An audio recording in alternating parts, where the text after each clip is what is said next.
Keberhasilan ahli Al-Quran itu adab. Buka Quran surah ke-35 ayat ke-32, paling kiri sebelah atas. Thumma awrathna al-kitaba alladhina astafaina min ibadina.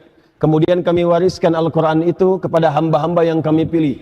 Awas, ada yang rajin baca, one day one juz, one day one ayah, kan? One day one surah, dan seterusnya. Ada yang rajin menelaah, buka tafsir ini, tafsir itu. Ada yang rajin menghafalkan, ya, Masya Allah. Tapi maaf, apakah semua orang itu dianggap benar oleh Allah ketika berinteraksi dengan Al-Quran? Tidak. Ada 3 golongan. Faminhum zalimun li nafsi. Ada orang yang senang dengan Al-Quran tapi zalim orangnya. Rajin baca dia, rajin tapi zalim. Tidak mampu menempatkan ayat Quran sesuai dengan tempatnya. Awas.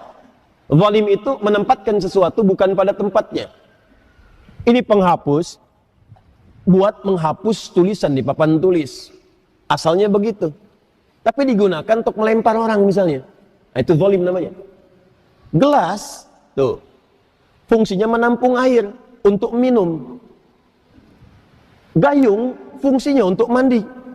Ada orang minum pakai gayung, mandi pakai gelas. Itu zalim namanya. Ada orang sering ngaji, baca qul huwallahu ahad, katakan hanya Allah yang esa, hafal ayatnya, tahu maknanya, tapi tidak menempatkan ayat sesuai dengan tempatnya. Dia katakan di lisannya semua agama sama. Dibin, celaka orang-orang yang dusta, hafal ayatnya, sering baca, tahu artinya, tapi dia berdusta. Itu zalim namanya. Jadi ayat-ayat itu tidak dipraktikkan dalam perilaku hidup, adab tidak ada.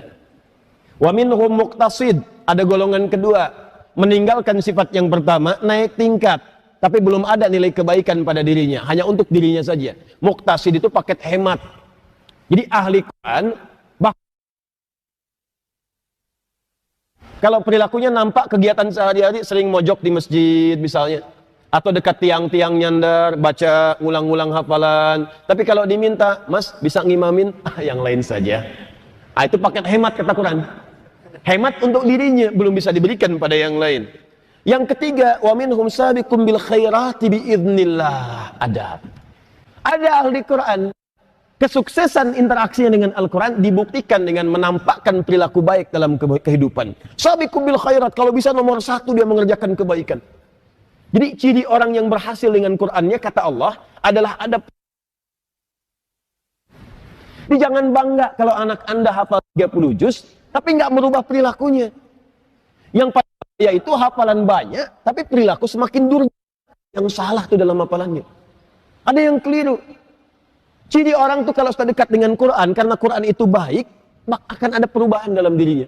Minimal itu sifatnya dulu lebih tenang, lebih terukur, lebih baik. Lama-lama jadi sikap, sopan, adabnya muncul. Kalau ada kebaikan pengen segera dikerjakan. Kalau lihat sampah di masjid pengen segera ngambil. Kalau lihat ini belum nyala pengen segera nyalakan. Kalau lihat saf kosong pengen ngejar safnya. Itu dorongan kebaikannya cepat sekali.